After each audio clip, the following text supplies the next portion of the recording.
Wi-Fi at your in-laws' house? It's switching time. And now, it's Netflix time. Watch Netflix offline. Switch to Chromebook.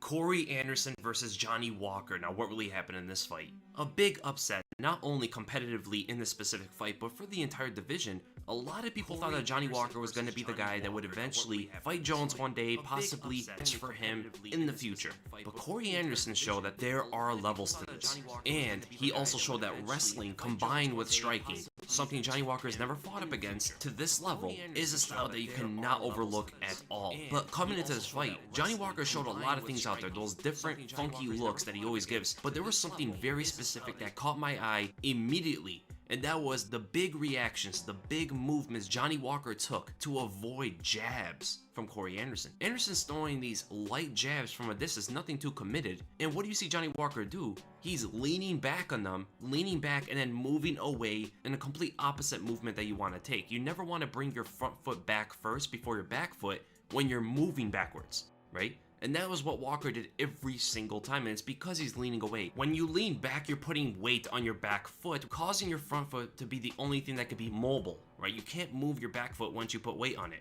You shouldn't be clearing the field when you see a jab, right? Especially Corey Anderson's jab, where he's gauging his distance and he's trying to get his timing down. When you saw these big reactions from Johnny Walker on such small attacks, like I said before, big reaction to small movements is never a good thing to see. And that automatically showed that Johnny Walker's striking defense is probably not where it should be at, but he still is very young in his MMA career. And because he's just trying to clear the field and be evasive with his footwork, with his movement, rather than keeping his hands up and using his hands to parry or block the shots, possibly causing Corey Anderson to overextend on some shots, or you could see the follow-ups come through or the combinations he's trying to go for. But when you clear the field, you don't even see what he's trying to do, let alone giving Corey Anderson a look that will benefit him. Avoiding jabs in this manner is going to allow Corey Anderson to adapt and change things up based on that same reaction he sees from you, while you don't see anything he's trying to do. That automatically went to the finish. So Corey Anderson, being a wrestler, and this is why Johnny Walker went to Russia.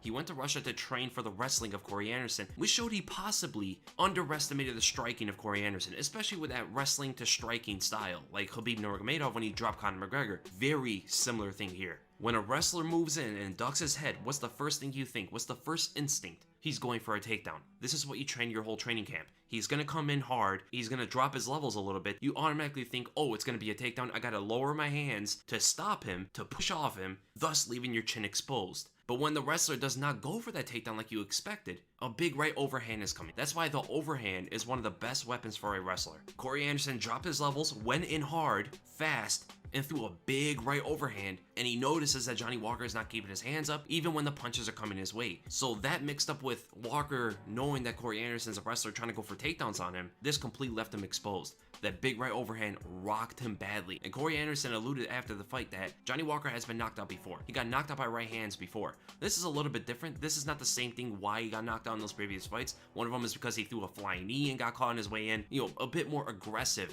getting caught before. But this is something entirely different, showing Johnny Walker things that he has to improve. And from there, it was pretty much a shutout. Yes, Johnny Walker has his knockout power. He can catch you at any given moment, and he was throwing back at Anderson, and Anderson was trying to finish the fight. But that punch rocked Johnny Walker, got him to get into a parallel stance on his way back, and Anderson's lunging his way in with that left hand, which again catches Johnny Walker, rocking him even more, as Walker's right hand goes down the center and just misses, right? His precision's off. When you're all out of sorts, your timing, your precision, your targeting, everything gets completely thrown off. It's really up to the opponent to make a drastic error to get caught in these situations if Johnny Walker is going to catch Corey Anderson. And even after Anderson drops him with that close range combination almost in the clinch, again, Johnny Walker's just trying to stand up from the bottom. He's not really trying to do anything else. He's taking punches to the head. And a huge thing to take note here, actually being rocked highlights this a bit.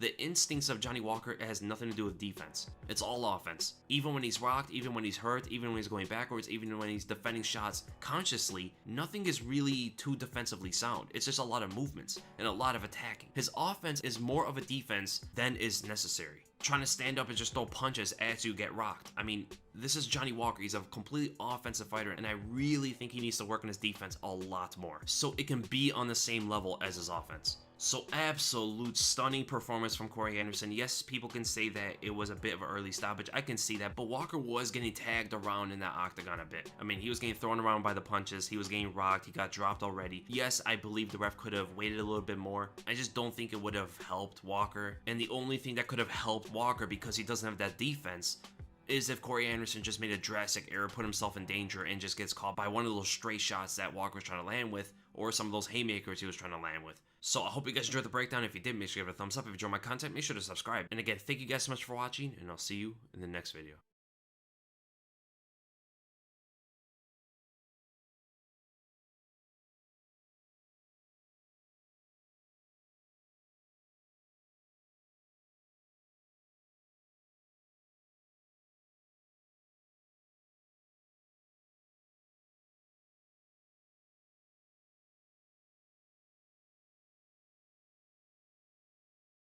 You have to see it for yourself.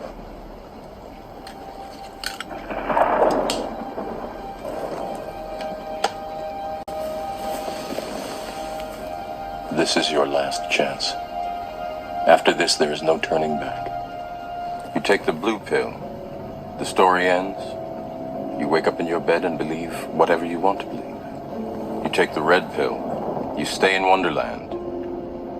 And I show you how deep the rabbit hole goes.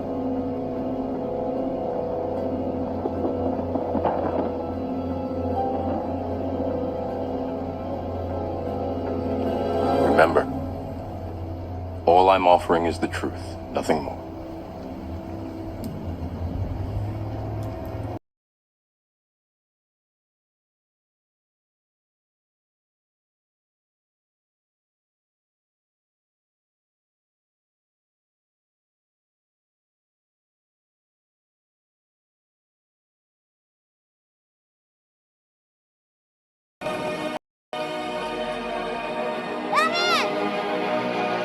Why is he running, Dad?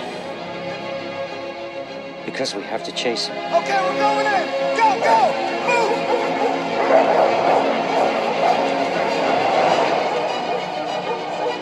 He didn't do anything wrong. Because he's the hero Gotham deserves. But not the one it needs right now. So we'll hunt him. Because he can take it. Because he's not our hero.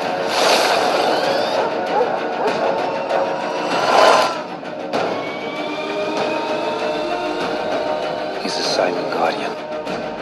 A watchful protector. A dark knight.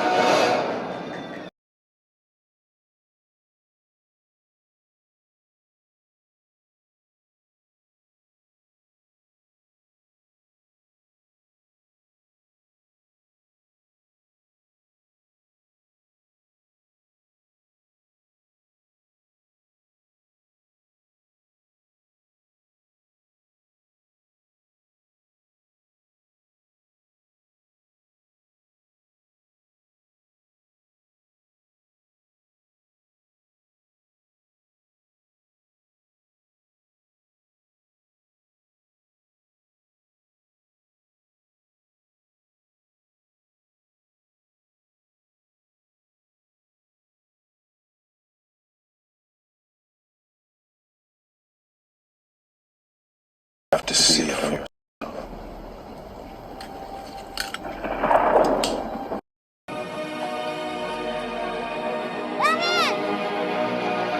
Why is he running, Dad? What's going on, Murph? Why did you and Mom name me after something that's bad? No, we didn't. Murphy's Law. Murphy's Law doesn't mean that something bad will happen. What it means is that whatever can happen will happen, and that sounded just fine with us.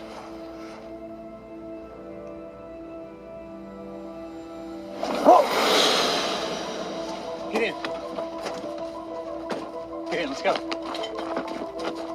What about the flat tire?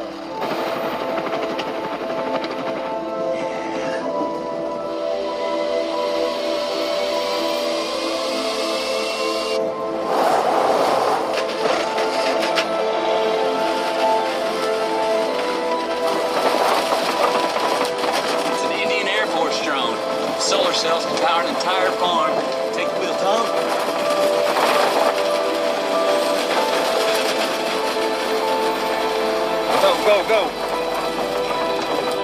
Keep that aim right at me.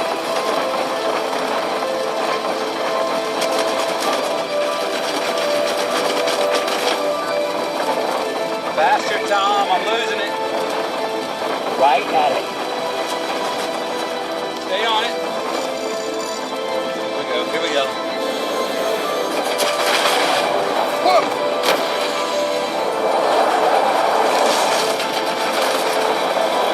Nice one, Tom.